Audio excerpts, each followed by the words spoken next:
En el nombre del Padre, del Hijo, del Espíritu Santo. Amén. Ven, Espíritu Santo, llena los corazones de tus fieles y enciende en ellos el fuego de tu amor. Envía, Señor, tu Espíritu y serán creados y se renovará la faz de la tierra. Oh Dios, que iluminaste los corazones de tus fieles con la luz del Espíritu Santo, haz que, guiados por el Espíritu, saboreemos la dulzura del bien y gocemos siempre de su divino consuelo por Cristo nuestro Señor. Amén. Gloria al Padre, al Hijo y al Espíritu Santo. Ahora y siempre, por los siglos de los siglos. Amén. Aquí estamos en este camino personal de conocimiento de Dios, conocimiento de Cristo a través de su palabra y de conocimiento propio. Que te conozca, Señor, y que me conozca. Podría ser perfectamente también la máxima de nuestra vida, de tal manera que nuestra vida vaya enfocándose, vaya enfilándose hacia su sentido y su objetivo propio cada día. Estas catequesis podría llamar yo, que vamos orando, reflexionando cada día, van enfocadas precisamente a esto.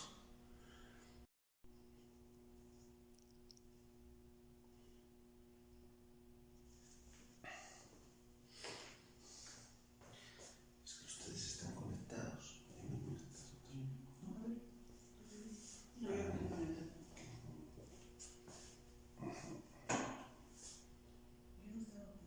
Pero este sí.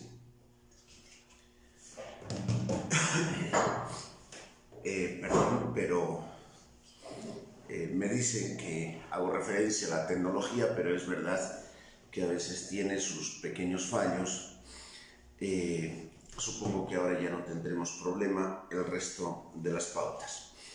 Estaba comentando, después de toda la introducción que ya hemos, quienes estaban conectados, ya hemos pasado, partimos de los Hechos de los Apóstoles, la lectura propia de la liturgia de las horas, capítulo 7, versículos del 1 al 16, es el discurso de Esteban como testimonio en medio de su pueblo. En aquellos días, el sumo sacerdote preguntó a Esteban: ¿es verdad lo que estos dicen? Entonces, estaban llevándole a ser juzgado ante el tribunal judío, precisamente por anunciar, como anunciaba Esteban, la palabra de Dios de manera libre y desenfadada, ¿no? Entonces, Esteban aprovecha la ocasión y dice: yo no me callo, sencillamente. La experiencia que he tenido de Dios y la convicción profunda que sostiene mi vida es el Dios de Israel, ciertamente, y voy a tratar de explicarlo. Quizá sea un poco contrastante con la imagen de Dios que ustedes tienen, pero yo voy a tratar de explicarlo, y si hay oídos que se quieran abrir, bueno, pues realmente, al menos en esa poca tierra fértil, caerá la semilla de mi palabra. Entonces Esteban contestó: hermanos y padres, escúchenme. El Dios de la gloria, ese que se apareció a su padre Abraham cuando vivía en Mesopotamia, antes de establecerse en Harán, y le dijo: sal de tu tierra, de tu parentela, vete a la tierra que yo te indicaré, salió entonces del país de los caldeos y se estableció en Harán, y allí, después de la muerte de su padre, Dios lo trasladó a esta tierra en la que ustedes habitan ahora. y no le dio en propiedad en ella ni siquiera un palmo de terreno. Eso sí, le hizo la promesa de darla en posesión a él y a su descendencia cuando no tenía hijos todavía. Y Dios le habló así, la promesa de Dios a Abraham: tus descendientes vivirán en tierra extranjera y serán reducidos a esclavitud y maltratados por espacio de 400 años. Pero yo juzgaré al pueblo que los va a esclavizar. Palabra de Dios. Después de esto saldrán en libertad y me darán culto en este lugar. Luego hizo un pacto con él, pacto que selló con la circuncisión. De esta manera llegó a ser Abraham padre de Isaac, a quien circuncidó al 8º día. Isaac lo fue de Jacob y Jacob de los 12 patriarcas. O sea, ven los orígenes de la fe de Israel. En realidad ha surgido de un diálogo de Dios y de una promesa hecha a los patriarcas, a los grandes padres. Los patriarcas, por pura envidia, los 12, los 11, vendieron a José como esclavo con Egipto, como esclavo con destino a Egipto, pero Dios, que estaba con él, lo libró de todas las tribulaciones y le dio gracia y sabiduría ante el faraón, rey de Egipto, quien lo constituyó gobernador de Egipto y de toda su casa. Sobrevino entonces en todo Egipto y en Canaán un hambre y una miseria tan grande que nuestros padres no encontraban provisión alguna. Habiéndose enterado Jacob de que había trigo en Egipto, envió allá a nuestros padres en un primer viaje. En el segundo viaje, José se dio a conocer a sus hermanos y así el faraón llegó a tener conocimiento del linaje de José. José hizo venir a su padre Jacob de toda su familia. Eran 75 personas en total. Y Jacob bajó a Egipto, donde murieron él y también nuestros padres, y los trasladaron a Siquén y los depositaron en el sepulcro que Abraham había comprado a precio de plata a los hijos de Amor en Siquén. Bueno, este es el comienzo del discurso de Esteban en medio de la asamblea, en medio del sumo sacerdote y los otros miembros, que efectivamente va tratando de expresar algo que parece inverosímil. Ese hombre a quien ustedes están persiguiendo, a quien ustedes no reconocen como hijo de Dios, en estas circunstancias sencillas y ordinarias de este momento presente, es su Salvador. Ese que está en continuidad con los profetas, con los patriarcas, con Abraham.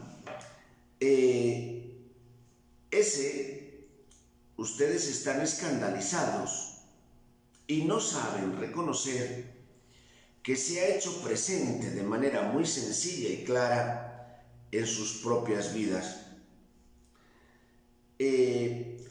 Primera consecuencia y primera reflexión para nosotros hoy. Atención, porque en medio de esas circunstancias ordinarias que hoy nos toca asumir, que nos toca vivir, con todos sus condicionamientos, no lo dudemos, exactamente ahí está Dios, para cada uno de nosotros. Dios no está en su cielo independientemente de la historia humana. A partir de la encarnación, Dios se ha hecho historia y la promesa de Cristo de estar con su iglesia hasta el final de los tiempos, esa promesa se mantiene es el centro de nuestra fe, es la experiencia permanente de la resurrección y por supuesto que es el gozo continuo del cristiano que se sabe inmerso no en una historia, podríamos decir, profana, en una historia general, sino en una historia verdaderamente de salvación. Saberme en esa historia de salvación y por lo tanto acoplar permanentemente mi vida a la historia de salvación es la tarea central, es como la espina dorsal de mi vida y de mi día. ¿Quién soy yo? No solamente respondo a una filiación de sangre o de carne humana y terrena, sino que respondo a mi filiación divina. ¿Quién soy yo? Soy efectivamente quien ha sido elegido por Dios, en quien Dios habita, quien ha sido creado y recreado por Dios, quien en todo momento está y vive esta historia salvífica en medio de la humanidad. Yo podría considerar que no es importante mi vida, que no es importante mi historia, pero la verdad es que si mi vida, mi historia, ha sido elegida, querida, cuidada, acariciada permanentemente por Dios, mi vida en medio de esta tierra tiene un significado y un destino que va más allá de mis propias conveniencias o de mi propia visión corta. Es decir, ubicar mi vida, como lo hace Esteban, en este sucederse de la historia de la salvación. No es que Esteban les esté dando a los fariseos, al sumo sacerdote, una lección de Sagrada Escritura o una lección de catequesis o de historia de salvación. Seguramente ellos lo saben y lo que cuenta Esteban no es distinto de lo que ellos mismos explican para poder conocer, a fin de cuentas, y lo veremos en la lectura de mañana, ¿verdad? Porque así se va sucediendo la continuación de este discurso de Esteban. No es que Esteban esté tratando de ilustrar una cierta formación o un cierto conocimiento que él ha adquirido. Eso sería pensar en él.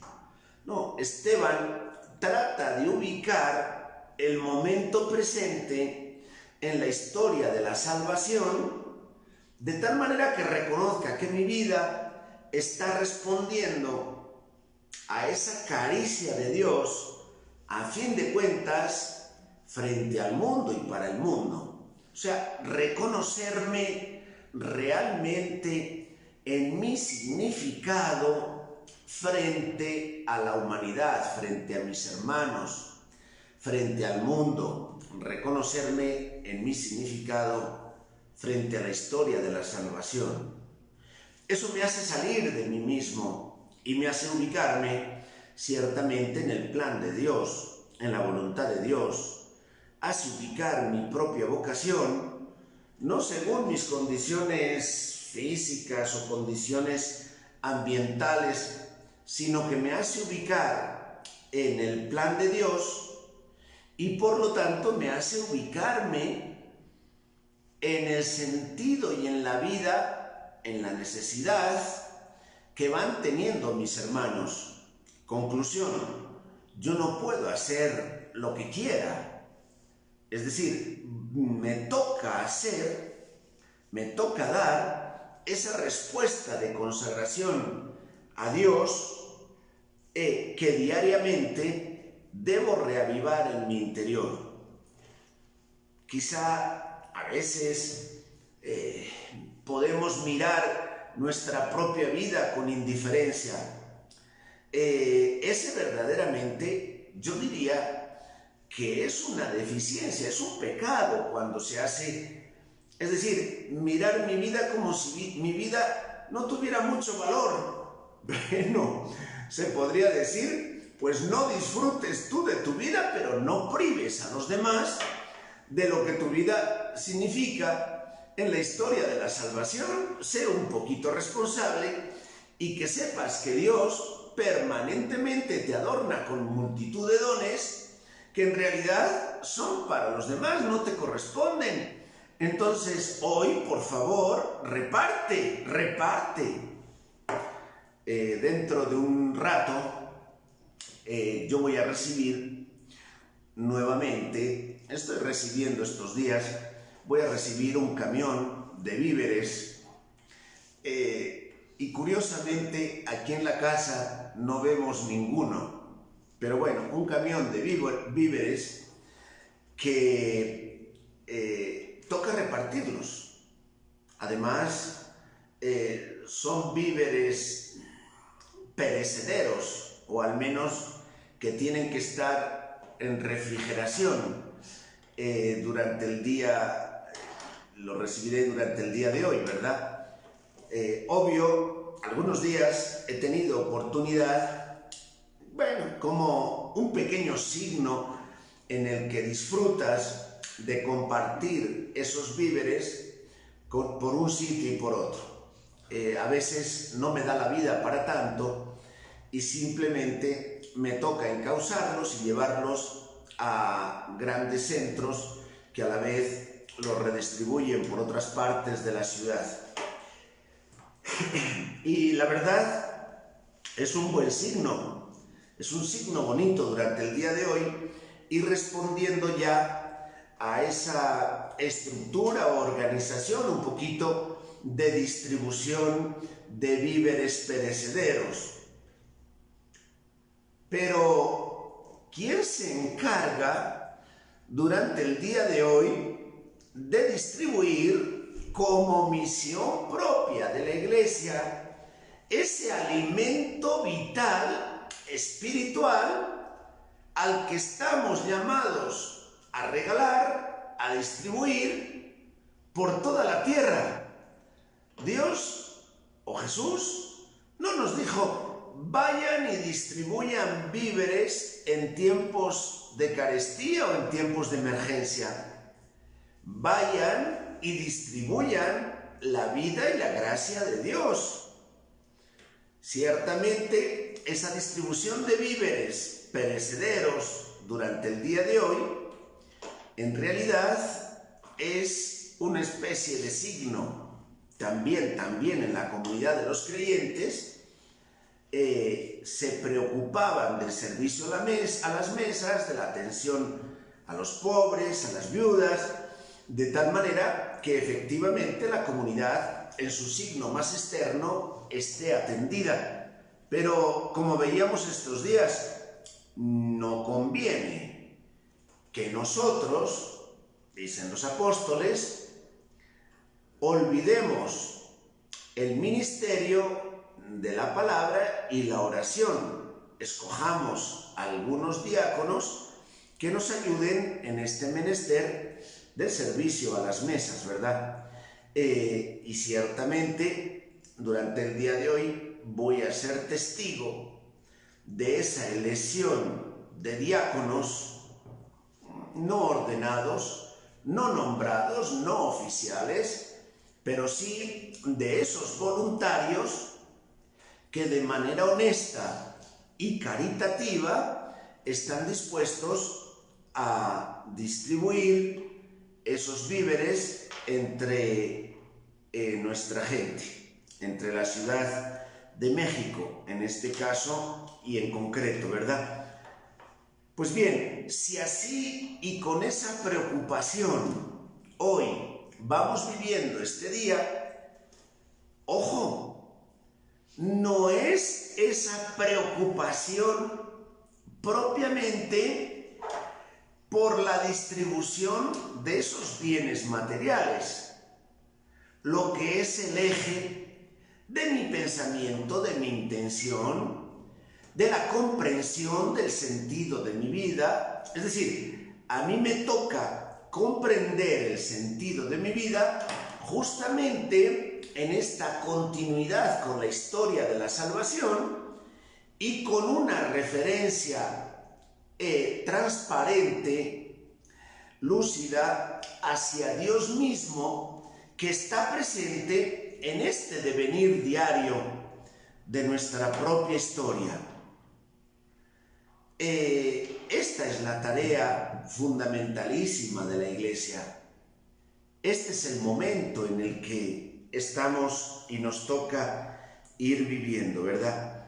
Bueno, la segunda lectura del día de hoy nos vuelve a centrar otra vez en la Eucaristía como el gran signo, el gran testimonio, la Eucaristía de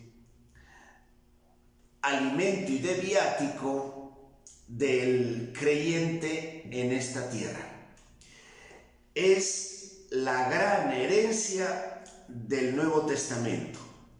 Tomen y coman, este es mi cuerpo. Tomen y beban, esta es mi sangre.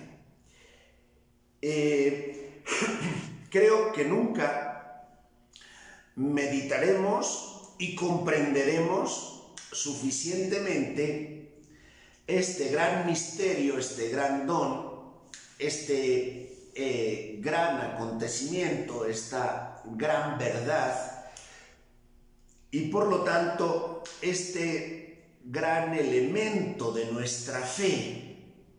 Como todo, la Eucaristía no es sencillamente un tema para comprender en un momento de catequesis, y mucho menos es una especie de ritual en el que el sacerdote está formado para ejercer unas determinadas formas externas con más o menos dramaticidad y forma de unción, como si fuera una especie de actor sagrado, ¿verdad?, interpretando el papel de la formalidad de una ceremonia. Así lo entiende quizá mucha gente. Me dicen a mí: padre, quisiera bautizar a mi hijo. Y habitualmente en México el bautismo lo hacemos sencillamente como el rito propiamente del bautismo. No se hace Eucaristía y dentro de ella el bautismo, ¿no?, sino que lo que se celebra es propiamente el bautismo, o una celebración de la palabra sencilla en torno a una presentación a los 3 años de un niño, de una niña, en el templo cuando cumplen esa edad. No es normalmente en el marco de una misa, de una Eucaristía. Pero la gente sí está acostumbrada a decir: ¿y cuándo es la misa del bautizo? ¿Y cuándo es la misa de la presentación de 3 años? No es ninguna misa. No vamos a hacer ninguna consagración, comunión. No es ninguna misa. Es la presentación. Es el bautizo. Bueno, ok, ¿y cuándo es la misa del bautizo? ¿Verdad? Esta es la conversación común, ordinaria, que vamos teniendo con nuestra gente.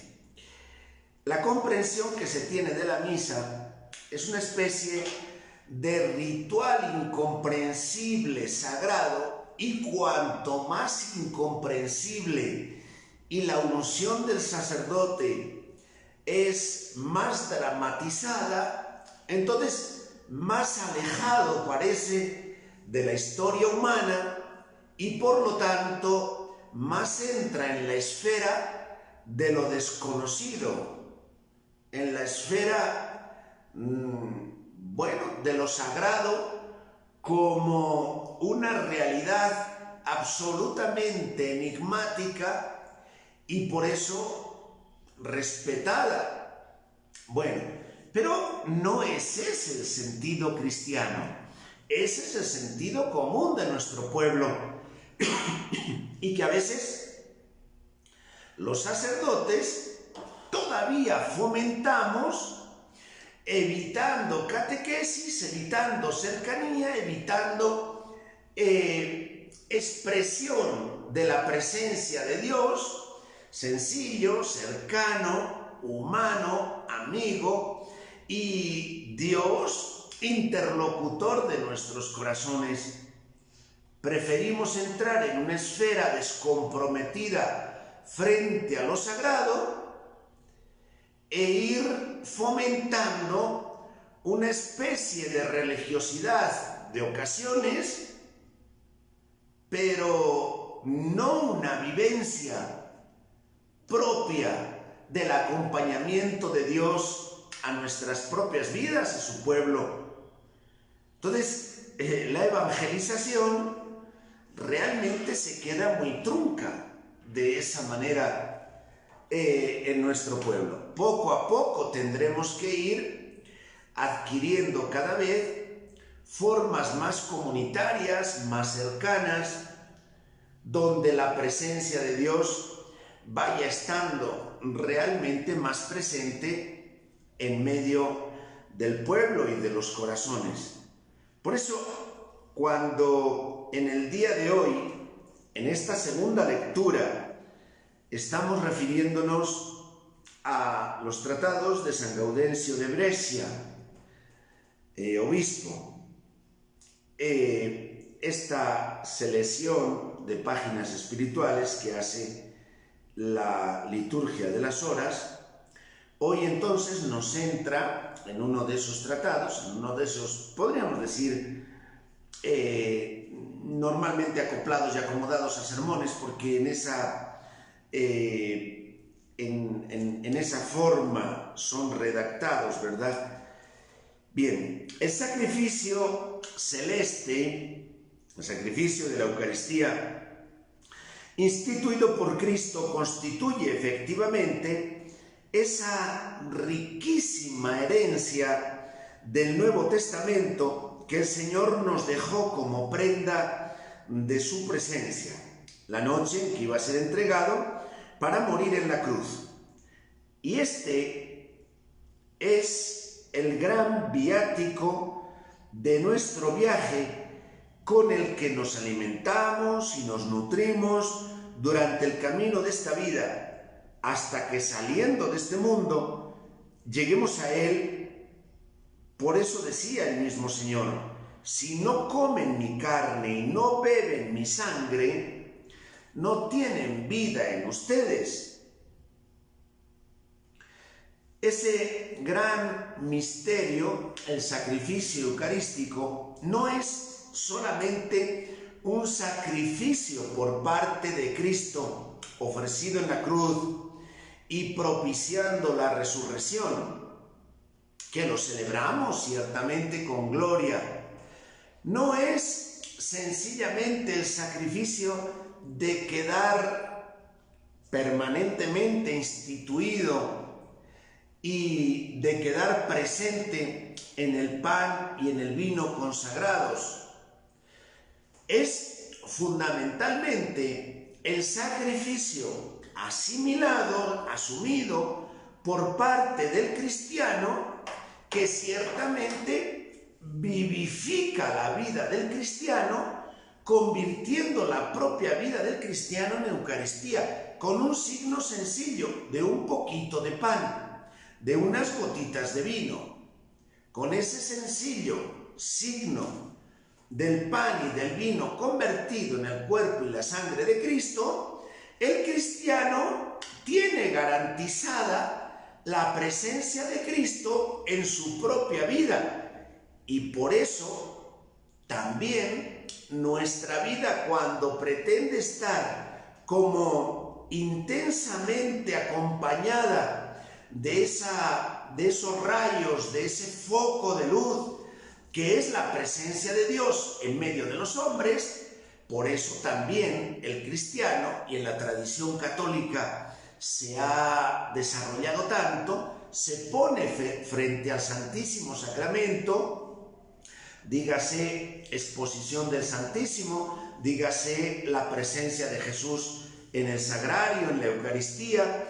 Es decir, el cristiano se pone frente a esa presencia viva de Cristo, en donde realmente le es de manera, si quieren, humana, material, sensible, más fácil ese diálogo con una presencia evidente más cercana de Cristo en su propia vida. Es decir, es el diálogo del creyente con Jesús.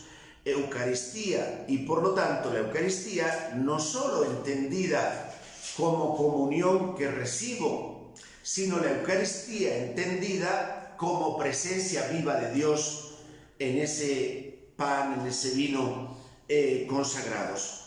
En todos los sentidos, en todo caso, la Eucaristía es verdaderamente garantía y alimento de Cristo en mi propia vida. De tal manera que ya me es fácil pensar como Cristo, ver la realidad como Cristo, porque me es fácil irme habituando a estar empapado de esta misma vida de Cristo permanentemente en mi vida.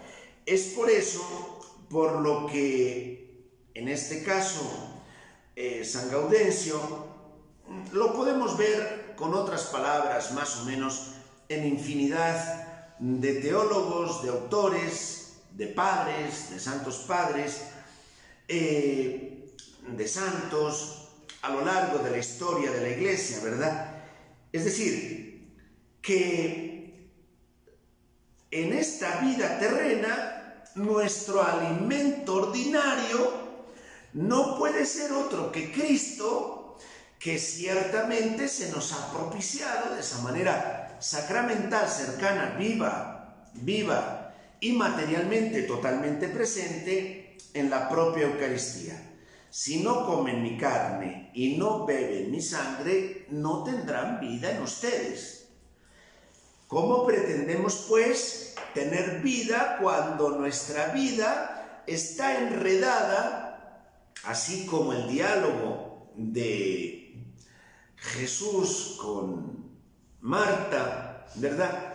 Mi vida está enredada en 1000 quehaceres y no me doy cuenta de que fundamentalmente mi vida está alimentada diariamente y permanentemente de la Eucaristía, es decir, de Cristo mismo. De tal manera que mis respuestas, mis reacciones, mis instintos, mi vida, es Cristo, porque en Él me ha alimentado. No me ha alimentado en las diferentes tareas, en las pagas humanas, en los diálogos con la gente, en lo agradable que me resulta que la gente me reconoce, me valora, lo que hago efectivamente es reconocido y muy valorado. Y entonces eso va siendo alimento de mi día. Y entonces voy buscando acciones donde se me valore, se me comprenda, se me tenga en cuenta, yo parezca importante, etcétera, porque voy alimentando mi vida de esas pagas humanas a lo largo del día. Si eso es solamente el motivo y el entretenimiento de mi vivir, a la larga es un vivir definitivamente muy pobre. Se me invita a estar viviendo diariamente en ese contenido y valor de Cristo en mi vida, de Cristo Eucaristía. Y lo notas cuando a esta persona evidentemente no le preocupan las pagas humanas, no le afecta demasiado las críticas de los demás, no le supone mucho inconveniente las dificultades y las oposiciones que se encuentra cuando discierne que esas oposiciones no vienen del Espíritu de Dios, sino del espíritu del mundo, o del espíritu de la carne, o del espíritu del demonio. Es decir, que cuando la persona está alimentada de Cristo, está fortalecida en Cristo, tiene una vivencia que es sólida en lo sobrenatural y en la fe. Y esta tarea es realmente la que nos toca asimilar permanentemente en la vida con este gran viático. Por eso, siempre tenemos como referencia el Santísimo, el Sagrario. En este momento no está el Santísimo en este Sagrario que tenemos en este lugar. Vamos a poner el Santísimo uno de estos días y quizá giremos un poquito nuestro espacio de las pautas para dejar precisamente la presencia del Sagrario, la presencia del Santísimo también siempre y permanente ante nuestras vidas. Seguramente hoy mismo pondremos el Santísimo, lo tenemos en otras capillitas de la casa, ¿verdad? Pero nuestras casas siempre, si algo tienen en abundancia, son capillas por todas partes. De tal manera que ahí, en ese lugar, es donde intensamente la persona puede quedarse en ese diálogo amoroso, existencial, tierno, amable, cariñoso, que ciertamente necesitamos siempre, esas palabras de cercanía y de cariño. Fíjense, ¿por quién van a ser mejor pronunciadas que por Dios mismo, verdad? Pero, por supuesto, no solo amable, cariñoso, cercano, tierno, amoroso, sino fundamentalmente envolviendo y por lo tanto comprometiendo nuestras propias vidas. Por eso quiso que los beneficios de su propia pasión, de su propia muerte, Jesús, quedaran entre nosotros, y quiso que las almas redimidas por su sangre fueran santificadas permanentemente por este sacramento que derrama su sangre continuamente en nosotros. Es por lo tanto imagen de su pasión y en consecuencia encomendó a sus discípulos, a los que constituyó los primeros sacerdotes, los primeros obispos de su iglesia, que siguieran celebrando ininterrumpidamente este misterio de vida eterna, la Eucaristía, a los que constituyó primeros sacerdotes de su iglesia y que siguieran celebrando ininterrumpidamente. Misterios que han de celebrar todos los sacerdotes en cada una de las iglesias de todo el orbe hasta el glorioso retorno de Cristo. No tenemos que confundir, no obstante, ¿cómo decir? A veces nos apegamos de manera indiscriminada a la materialidad de la letra y se nos escapa la comprensión del sentido y del espíritu de estos misterios. Evidentemente, estos días de expansión ya acelerada de la epidemia que estamos viviendo, del COVID-19, las iglesias, por diferentes contagios que ha habido en unas y en otras, están cerradas.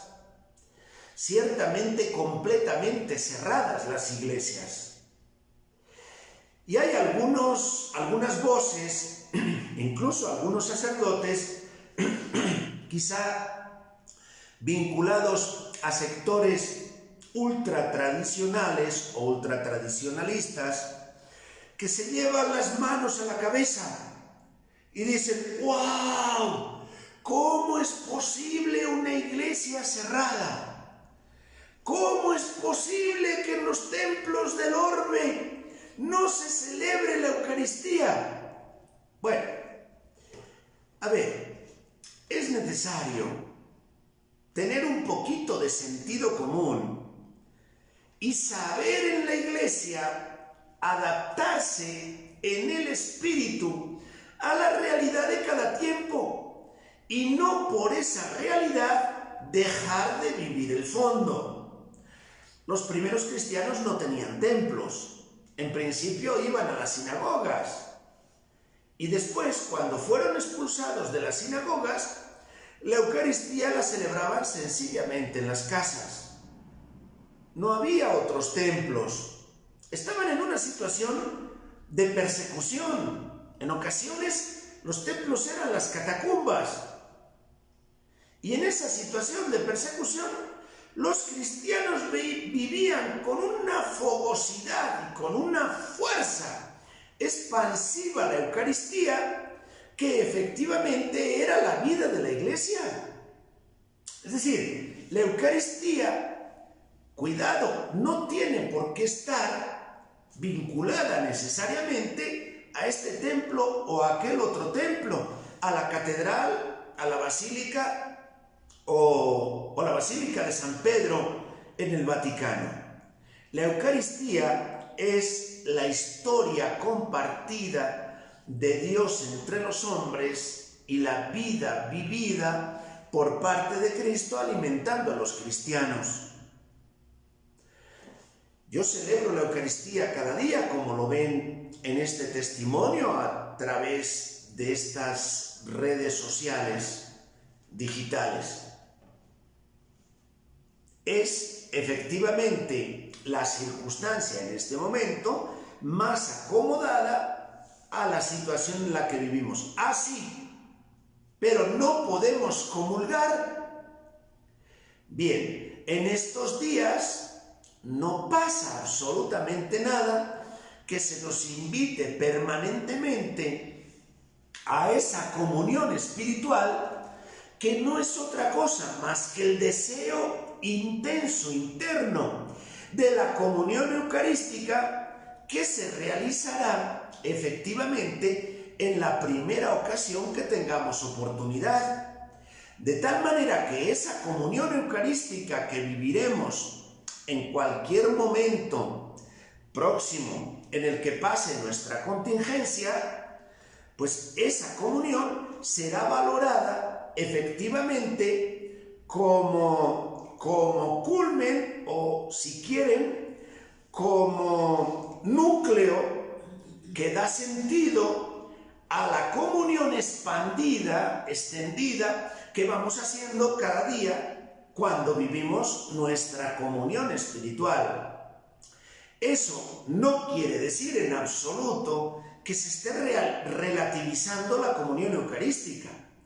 Y no quiere decir que por no tener en nuestras casas un sagrario, no estemos haciendo nuestra oración delante del Santísimo, es decir, delante de Jesús Eucaristía, que no está físicamente presente al alcance de mis ojos, pero ¿quién impide que esté físicamente presente al alcance de mi propio corazón cuando veo que cada día en mi ámbito comunitario efectivamente se está celebrando la Eucaristía? Yo no entiendo por qué esto no se entiende y por qué tiene que haber esa rasgadura de vestiduras en algunos ambientes ultratradicionalistas o a veces incluso extraños que ponen el grito en el cielo, quizá a partir de una comprensión cosista de la propia Eucaristía, es decir, desvinculada del sentido personal de Dios entre los hombres y de Cristo en los corazones.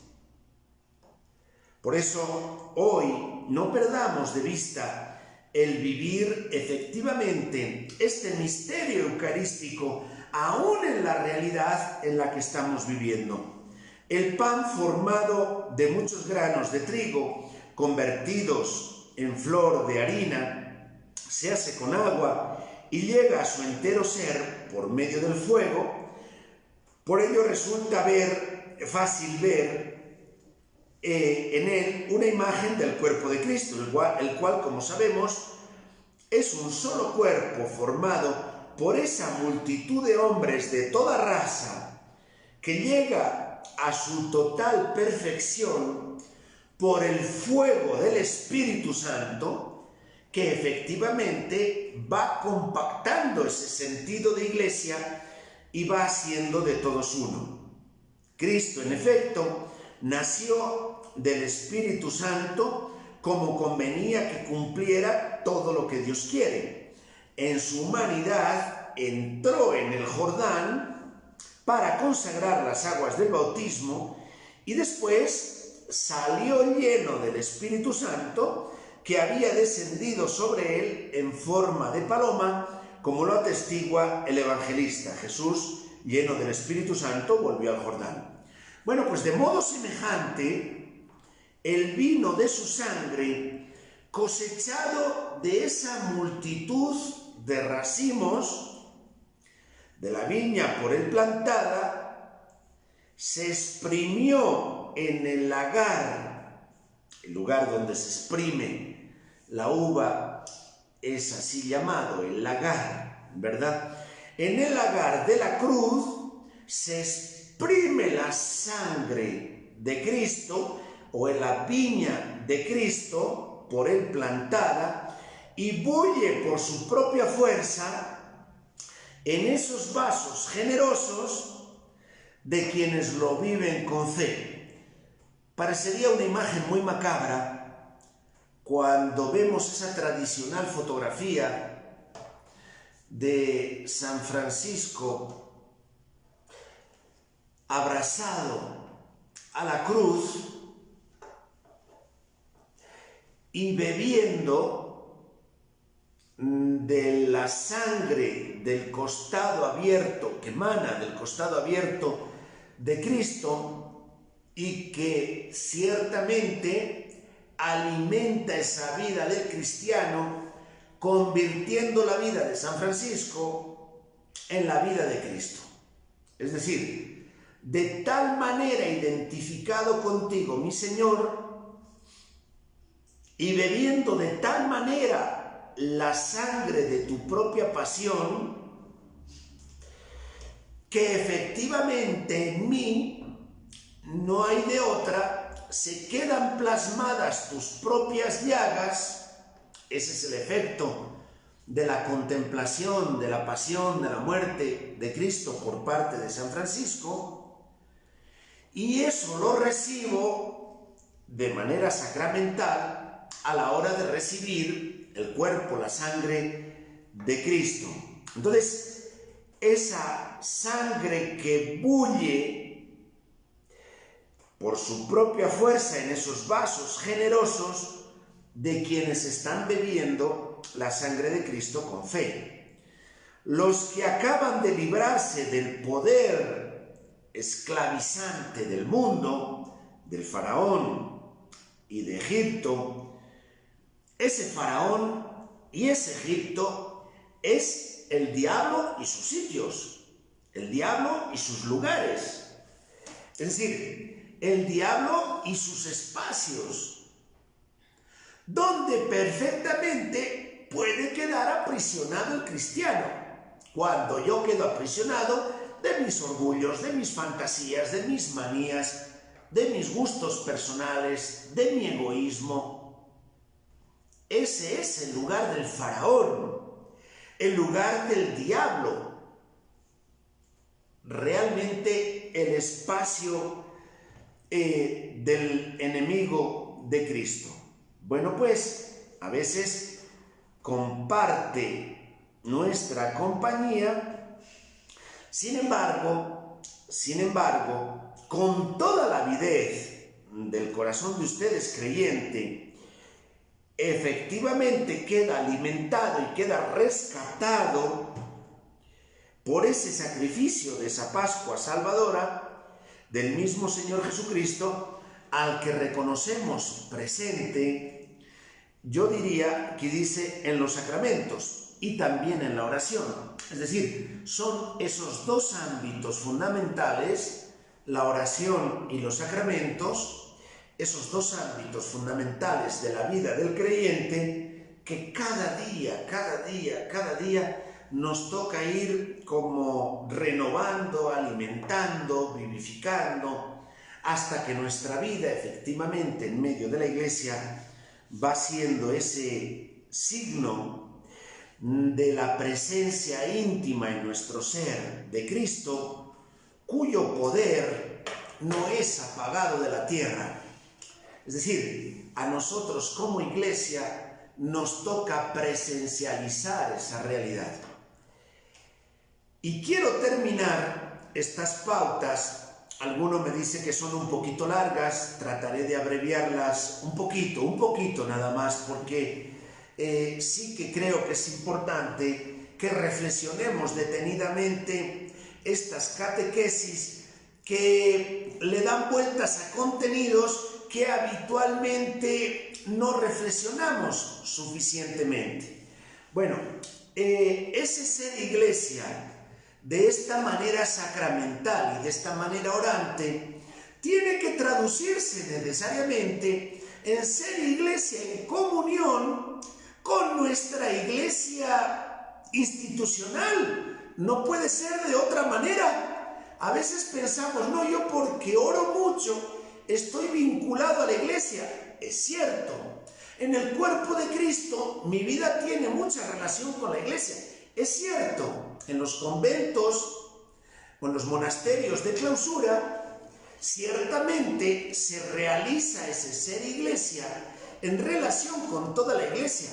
Por supuesto que también en la evangelización, cuando se trata de ir reviviendo y suscitando personas en la fe, es en la fe de la Iglesia.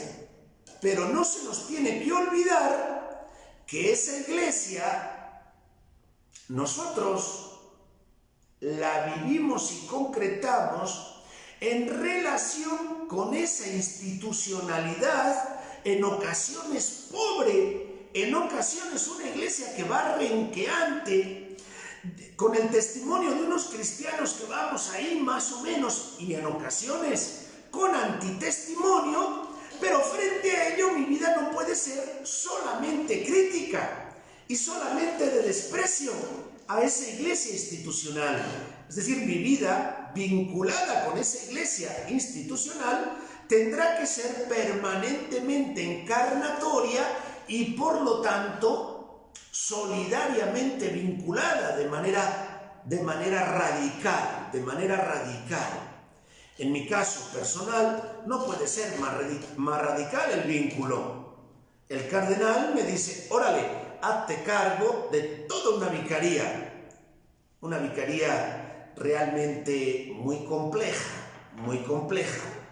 y que en realidad en este momento se puede decir que está naciendo como vicaría y que ha quedado ahí como a medio nacimiento, está en medio del parto atrancada con esta ocasión y circunstancia del coronavirus. Bueno, pero es esa Iglesia institucional con la que a mí personalmente, desde mi vínculo personal con Cristo, me toca ser completamente solidario. Y a cada uno de ustedes, por supuesto, en la medida en que están participando de ese mismo ministerio, a veces que a mí me toca desempeñar, pues de esa misma manera están vinculados con esa Iglesia también institucional. El querer ser Iglesia en una santidad íntima personal y desvinculados de ese compromiso continuo y diario con la Iglesia de la que estoy rodeado, eso sería algo completamente incomprensible. Hay algunas personas en mi propia vicaría que efectivamente están como escondidas